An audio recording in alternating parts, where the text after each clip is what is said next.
నమస్తే, welcome to unscripted with Vamshi. ఈ రోజు మన గెస్ట్ సనాతన ట్రావెల్. ఆల్మోస్ట్ మీకు తెలిసి ఉంటారు, పరిచయం చేయాల్సిన అవసరం లేదు. చిన్న మొన్న అదే సాధు నాగసాధు వచ్చాడు అన్నమాట. ఆ నాగసాధు ఒక ఇంట్రెస్టింగ్ పాయింట్ చెప్పాడు మాకు. కొంచెం అది అంటే నాకు ఇంకా క్లారిటీ రాలేదు. అదే శ్రీ మహాలక్ష్మీదేవి తపస్సు చేస్తున్నాను శివయ్యని ఊహించుకొని. తపస్సు చేసినప్పుడు శివుడు ప్రత్యక్షమై ఏం కావాలి అని అడిగినప్పుడు నిన్ను ఆరాధించడానికి ఒక శివలింగం కావాలని చెప్పేసి అడగడం వల్ల కోటి శివలింగాలు ఉన్న శ్రీశైలం నుంచి ఒక శివలింగం తనకిస్తాడు.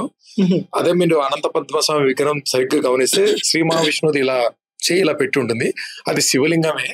అది మహాలక్ష్మి అమ్మవారు తపస్సు చేసి తెచ్చుకున్న శివలింగం. అది శివుడు పక్కన ఉంటుంది అని చెప్పి ఆయన అన్నాడు.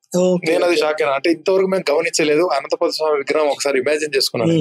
ఆ సర్పం ఒక్కటి చుట్టుకొని ఉంటుంది కదా, లింగాకారంలో. నాకు అసలు ఆశ్చర్యం అనిపించింది అతను చెప్పింది. నాగసాధు చెప్పాడు, మీరు ఇప్పుడు కూడా శ్రీశైలంలో 99 లక్షల చిల్లరే ఉంటాయి, కోటి విగ్రహాలు ఉండేది శ్రీశైలం. ఒక శివలింగం అమ్మవారు తపస్సు చేస్తే తన ఆరాధన కోసం ఇస్తే శ్రీ మహావిష్ణువు కూడా నావాడు శివుడు అని చెప్పేసి తన పడుకొని కూడా చైన్ అలా పెట్టి ఉంటాడు.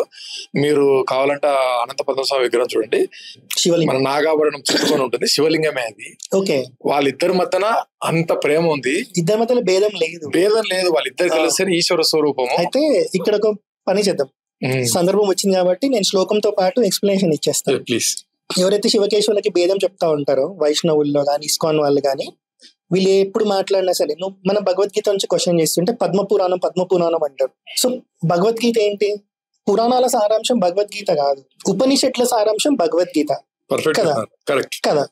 మరి భగవద్గీత ఉపనిషత్ల సారాంశం అయినప్పుడు నువ్వు ఉపనిషత్ల వాక్యం తీసుకొని ఎక్స్ప్లెయిన్ చేయాలి, కానీ పద్మపురాణం దేవద్దు. లేదు, నువ్వు భగవద్గీతలో నుంచి క్వశ్చన్ అడుగుతుంటే పద్మపురాణం మీరు ప్రామాణికంగా తీసుకొస్తారు కదా, మరి రోడ్డు మీద భగవద్గీత అమ్మినప్పుడు పద్మపురాణంతో పాటు అమ్మండి అని చెప్పండి.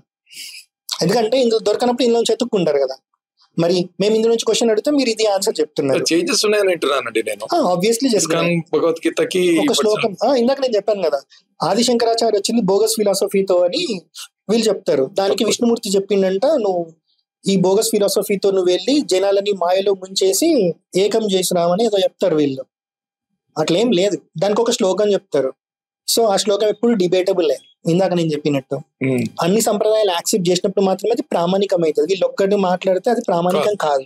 శివకేశవులకి భేదం ఎక్కువ చేసేది వీళ్ళే కాబట్టి వీళ్ళు పట్టుకున్న పద్మపురాణం నుంచి ఒక శ్లోకం చెప్తా. ఏ భేదం విదత్యర్థ ఆవయో రేఖ రూపయో కుంభీపాకేషు పశ్యంతే నరాహ కల్ప సహస్రకం అని ఉంటాయి. సో శివకేశవుల మధ్యలో ఎవరైతే భేదం చూస్తారో వాళ్ళకి 1000 కల్పాల పాటు కుంభిపాక నరకం ఉంటది, అందులో వండబడతారు అని చెప్తారు. ఎవరు చెప్పారు ఇది?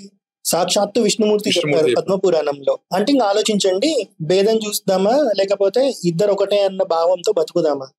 లేదు, బతుకున్న రోజులు భేదం చూద్దాం బతికేద్దాం అలానే. కానీ 1000 కల్పాలంటే నేను చెప్పాను కదా, ఒక మహాయుగం అంటే 4 యుగాస్ కలిపితే 43,20,000 years. అలా ఇలాంటి మహాయుగాలు 71వ ఒక మన్వంతరం, ఇలాంటి మన్వంతరాలు 14వ ఒక కల్పం. అంటే ఎన్ని లక్షల కోట్ల సంవత్సరాలు ఉంటే ఒక కల్పం అవుతుంది. అలాంటి కల్పాలు 1000 అవుతే ఎలా ఉంటుందో అన్ని సంవత్సరాలు వీళ్ళు కుంభిపాక నరకంలోనే ఉంటారు. నూనెలో ఇలా ఎంచుతా ఉంటారు అపరిచితుడు సినిమాలో. సో వాళ్ళకి బతకాలేనుంటే విష్ణుమూర్తి చెప్పిన వాక్యం కూడా వదిలేసి శివకేశవులకి భేదం చూస్తూ హ్యాపీగా బతికేమనండి. ఒక జన్మల్లో భేదం చూసినందుకు 1000 కల్పాల పాటు నరకం అనుభవిస్తారు, కుంభిపాక నరకం. ఫ్రై అవుతున్నా కొద్ది ఫ్రై చేస్తారు. ధర్మం దారి తప్పినప్పుడు విష్ణుమూర్తి అవతారాలు తీసుకుంటాడు కదా, అట్లాంటిది శంకరాచార్యులకు పోయి బోగస్ ఫిలాసఫీ స్ప్రెడ్ చేయబోని ధర్మాన్ని భ్రష్టు పట్టించే పని విష్ణుమూర్తి ఎట్లా చేస్తాడండి? అది చెప్పారు, అదే కదా తప్పు కదా అది. అదే కదా బోగస్ ఫిలాసఫీ స్ప్రెడ్ చేయబోని విష్ణుమూర్తి చెప్పాడని చెప్పి వీళ్ళు అంటున్నారు కదా.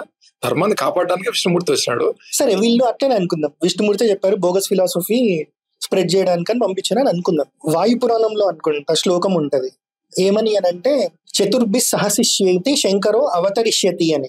శంకరుడు వచ్చినప్పుడు 4 శిష్యులతో పాటు వస్తాడు అని. పద్మపాదాచార్య, విష్ణుమూర్తి, మండన మిశ్రుడు వస్తాడు సురేశ్వరాచార్య లాగా, బ్రహ్మదేవుడు, ఈయనకి భార్య ఉభయ భారతి దేవి సరస్వతీదేవి, తోటకాచార్యుడు అగ్నిదేవుడు, హస్తమల్కాచార్య వాయుదేవుడు. మరి ఇలా విష్ణుమూర్తి ఉన్నాడు కదా బోగస్ ఫిలాసఫీ చేయడానికి. ఆది శంకరాచార్యుడు సాక్షాత్తు శివుడు, ఆయనతో కలిసి బోగస్ ఫిలాసఫీ స్ప్రెడ్ చేశాడా? ఆదిశంకరాచార్య పీఠం మీద కూర్చున్నారు కదా, 4 పీఠాలకి 4 శిష్యులను పెట్టారు, అందులో పద్మపాదాచార్య ఒకళ్ళు. అంటే ఆయన అక్కడ కూర్చొని బోగస్ ఫిలాసఫీ స్ప్రెడ్ చేయడానికి కూర్చున్నారు ఆ విష్ణుమూర్తి కాదు కదా. సరే, ఆదిశంకరాచార్యకి ప్రామాణికం ఏంటి అని అడుగుతారు అనుకుంటా. కొందరు వైష్ణవులు ఎట్లుంటారంటే ఆదిశంకరాచార్య గురించి మాకు తెలుసుకోవాల్సిన అవసరం లేదు అంటారు. సో నీకు అవసరం లేదు కానీ వినాలి. ఏంటిది అని అంటే దానికి ప్రామాణికం యజుర్వేదంలో ఉంటది, రుద్రంలో. నమః కపర్దినేచ యుక్త కేశాయచ అని. నమః కపర్దినేచ అంటే జటాజూటంతో ఉన్న శివుడు అని, యుక్త కేశాయచ అంటే బోడిగుండుతో ఉన్న శివుడు అని. బోడిగుండుతో ఏ శివుడు వచ్చారు? శంకరాచార్య. అయిపోయింది ప్రామాణికం. అలాంటి రుద్రంలో ఉన్న ప్రామాణికాన్ని పట్టుకొని బోగస్ ఫిలాసఫీ అంటారు. చెప్తున్నాను కదండి, ఇలా కుమ్మిపాకమే. అంతే అండి. వెరీ నైస్ అండి. అన్స్క్రిప్టెడ్ విత్ వంశీ చాలా బ్యూటిఫుల్ వచ్చింది ఇది. రామానుగ్రహం, రాముడి గురించి చెప్పినప్పుడు ఆయనే మాట్లాడిస్తారు. అంతే అండి. జై శ్రీరామ్ అండి. మళ్ళీ మంచి టాపిక్ తో మనం ఖచ్చితంగా కలుస్తామండి. షూర్ అండి. జై శ్రీరామ్. జై శ్రీరామ్.